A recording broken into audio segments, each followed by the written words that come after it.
The most shocking abandoned megaprojects in the world. Have you ever walked past a gigantic structure or a multi-million-dollar looking abandoned project and you ask yourself, why? Well, there are several such across the globe, and in this video, you've documented just that. Whether due to financial constraints, political hurdles, or unrealistic expectations, these projects represent missed opportunities and costly lessons. Join us as we take a virtual journey to 5 of the biggest abandoned megaprojects in the world. 5. Hashima Island, Japan. Battleship Island. It's a fantastic name for an unbelievable place. A place unlike any in the world. A tiny island, once home to 5,259 people, with the highest population density in history, was abruptly abandoned and left to the elements for decades. Sad, right? The result is haunting and fascinating. If you've played any recent installments in the post-apocalyptic Fallout series of games, prepare yourself for profound deja vu. The apartment towers have been left to decay. Typhoons have battered windows and walls. Waves have smashed buildings and barriers. It's an incredible sci-fi location come to life, and you can go there. For years, Hashima, also known as Gunkanjima or Battleship Island, was off limits. Abandoned in 1974 and left to rot, the buildings had become unsafe. Yet it was so close to Nagasaki that one could sneak onto the island, and many did. In 2009, a new dock was built, along with walkways and viewing areas, so the general public could experience a piece of this fantastic place. But how did it get there? In the late 1800s, Japan ran on coal. Its appetite was insatiable, enough so that when coal was discovered on the islands near Nagasaki, it was somehow logical to start a mine there. By 1920, 3,271 people lived in Hashima. As the mines got deeper, more personnel were needed. When they ran out of room on top, they started reclaiming land from the sea. A 16-acre island we see now is 3 times the size of the one nature built. Imposing seawalls offered a modicum of protection, but more importantly,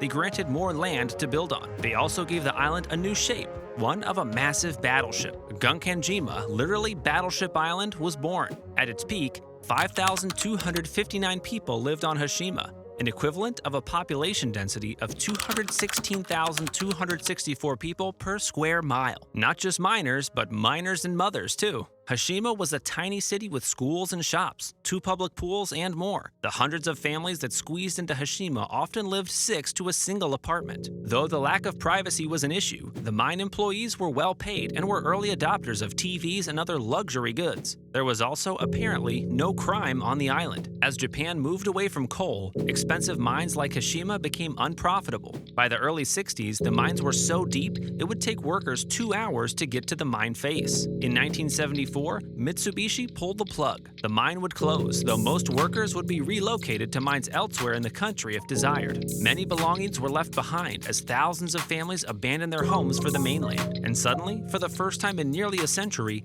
Hashima was silent. Without humans to keep entropy at bay, the sun and the surf, the wind and the weather all took their toll. The once bustling micro-city decayed, becoming a haunting relic on the edge of the sea. By the 90s, 2 decades had had their way with the island. The legend of the place spread with the internet. Urban adventurers sneaked onto the island to explore this rare and specific type of ruins. In 2015, Hashima was granted World Heritage status. The island city was featured on TV shows like Life After People and was a setting for Raul Silva's lair in Skyfall, though most scenes were shot on a set, not an actual Hashima. If you happen to be an adventure lover, then this place will be your muse. It's magical to be in this singular place where so many once lived, loved, and worked. Now it's a reminder of endings, of the creativity of man, of the ultimate and final power of nature. 4.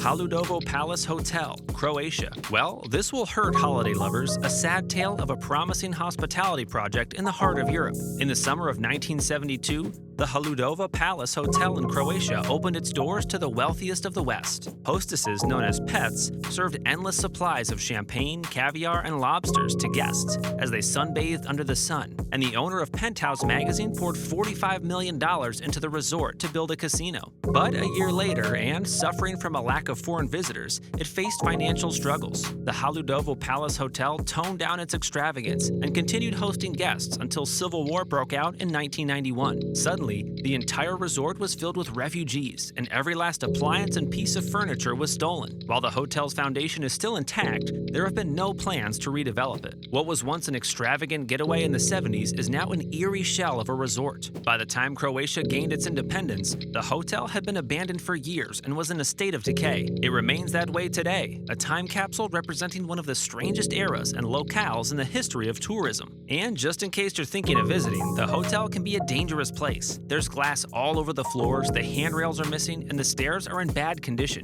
Please be cautious while exploring it. 3. Presidio Modello Prison, Cuba. Have you ever heard of or seen an abandoned prison? Well, here is one. Built between 1926 and 1928, the Presidio Modello was designed to be a model prison by president-turned-dictator Gerardo Machado. Each building is a circle of prison cells surrounding a center watchtower. The idea behind the design was that the watchtower would be darkened, making it impossible for the inmates to tell if they were being watched. This would cause a sense of invisible omniscience. Fidel Castro, his brother Raul, and other survivors of the rebel attacks on Moncado Barracks were housed in these particular panopticons, which were designed to hold up to 2,500 prisoners. With Castro's rise, the Presidio Modello was used to hold political dissidents, homosexuals, Jehovah's Witnesses, counter-revolutionaries, and any other enemies to the dictator. The population quickly ballooned to more than 6,000 inmates. Riots broke out in the prisons in 1961 due to overcrowding, and in 1966, they were permanently closed by the Cuban government. Today, the buildings remain open as a museum and national monument.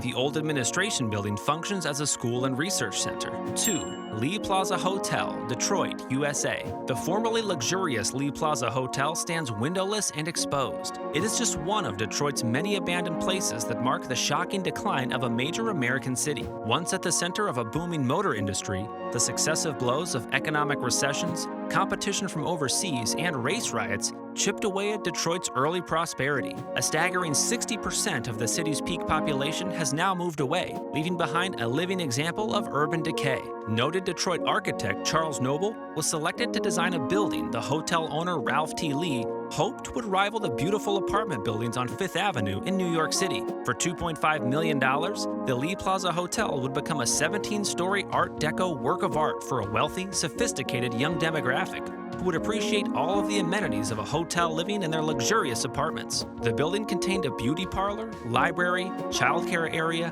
game room, flower shop, and grocery store. And the doors had a unique compartment called a servidor that allowed staff to collect clothing for dry cleaning without bothering the room's occupants. The first floor was filled with marble, expensive woods, and elaborate plasterwork. Its ornamental ceilings craned necks. Upon entering the magnificent Italian-style lobby, guests were immediately surrounded by jaw-dropping frescoes and Italian marble. Continuing on, you would enter the Peacock Alley, an 88-foot corridor leading from the lobby to the back of the building that had a hand-painted barrel ceiling and mirrored walls. Large, comfy chairs and elegant tables and lamps line the walls, making the alley a comfortable place to kick back and relax with a book. It also boasted an opulent ballroom with 4 chandeliers, a balcony for an orchestra, and a dining room that was one of the finest in Detroit. In the 5 years after its grand opening in 1927, the Lee Plaza Hotel had been sold to a company that fell behind on payments and passed through the hands of several other companies acting as receivers. Ralph T. Lee wound up as the building's manager, but his handsome salary and suspiciously abundant perks led to a court battle in which Lee was evicted from the 5 apartments at the Lee Plaza Hotel that he had been occupying and was ordered to pay restitution. Many more of Lee's unethical practices came to light, and by 1935, the hotel was bankrupt and mired in legal battles that would drag out for years while the value of the hotel itself dwindled. These courtroom clashes, compounded with a challenging clientele and the fact that residential hotels had lost popularity,